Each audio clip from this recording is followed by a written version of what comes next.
At exactly 8 p.m., the paper money in millions of pockets quietly lost its power. Not over weeks.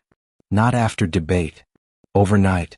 Lines would soon stretch around city blocks, ATMs would go dark, and a country built on cash would wake up unsure whether its money still mattered.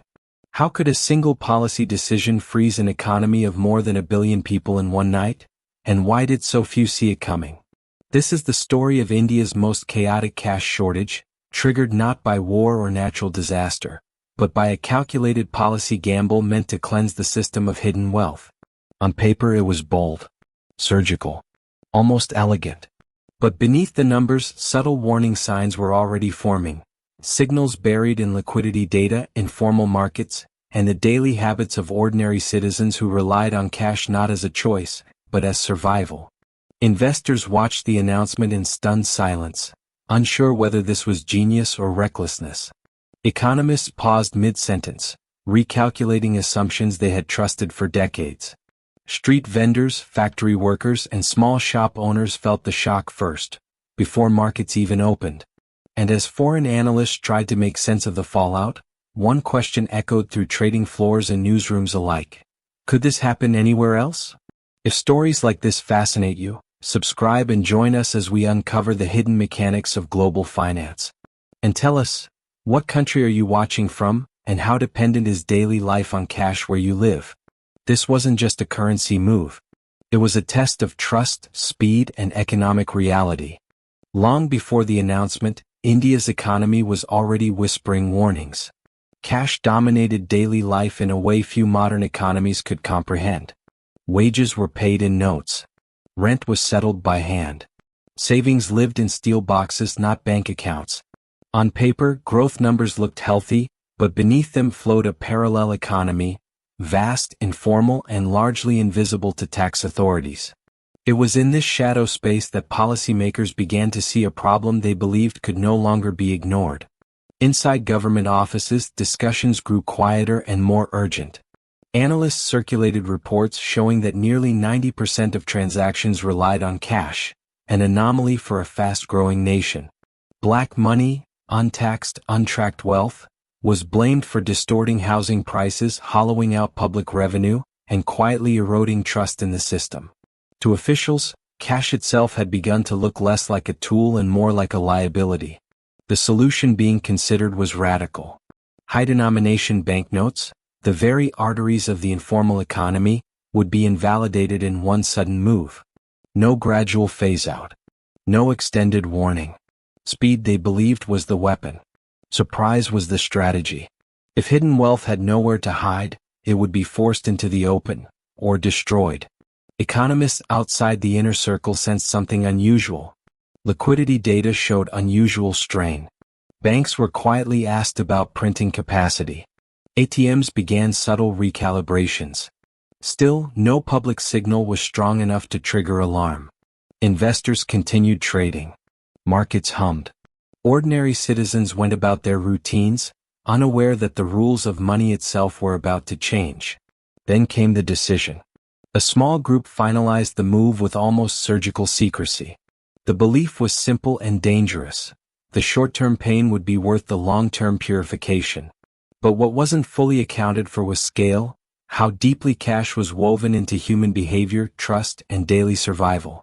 As the clock moved toward 8 p.m., the policy existed only as ink on paper. But once spoken aloud, it would collide with reality faster than anyone expected. When the announcement finally aired, it was delivered calmly, almost clinically. High-value banknotes, Indian rupee 500 and 1,000 Indian rupees, would cease to be legal tender by midnight. They could be exchanged at banks, officials said, and the system would adjust.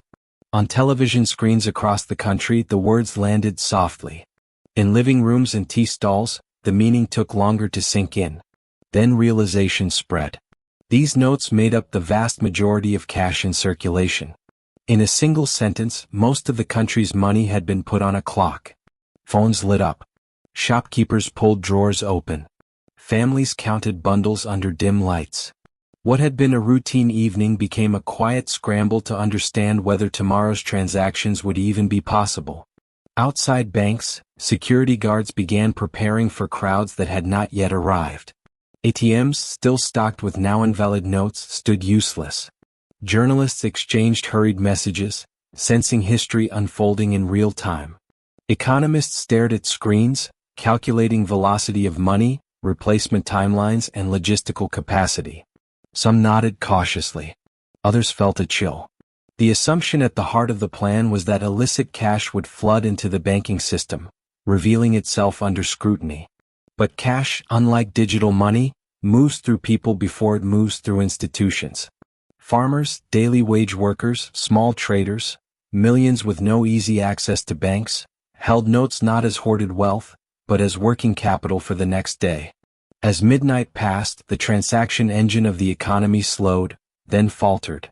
In rural markets, deals were postponed.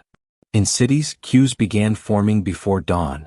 The informal economy, usually invisible to statistics, was suddenly on display, standing in line, waiting for clarity. And just as the first sunlight revealed those lines stretching longer than expected, one unsettling question began to surface among policymakers and analysts alike. What if the system couldn't replace the cash fast enough? By the second morning, the scale of the shock was impossible to ignore. Bank branches became choke points in a system never designed for this kind of pressure. Elderly citizens stood for hours clutching old notes. Small business owners shut their doors not out of protest, but because there was nothing left to trade with. The economy had not collapsed, but it had slowed to a tense, unfamiliar crawl. Inside banks, employees worked under fluorescent lights long past closing hours. Cash counters overheated. New rules arrived daily, sometimes hourly, altering withdrawal limits and exchange caps. What was permitted in the morning was restricted by evening. Journalists camped outside branches, capturing images that soon traveled across the world, long, silent lines, guarded by police, stretching into the heat. Markets reacted cautiously at first. Equity investors told themselves this was temporary noise. But beneath the surface, something more fragile was unfolding. Consumption began slipping. Transportation stalled. Informal credit networks, built on trust and physical cash, froze. Analysts noted the sudden drop in liquidity, warning that even healthy businesses could suffocate without cash flow. Foreign investors watched with unease. To them, India had been a growth engine, predictable, expanding, investable. Now policy risk had a face. Currency desks in London and Singapore ran stress scenarios. Multinational executives asked whether supply chains would hold. Governments elsewhere quietly wondered if such a shock could ever be politically survivable in their own countries. Supporters of the move remained confident. This was disruption, they argued, not destruction. Pain was visible precisely because corruption had been so deep. But as days passed, reports grew harder to dismiss.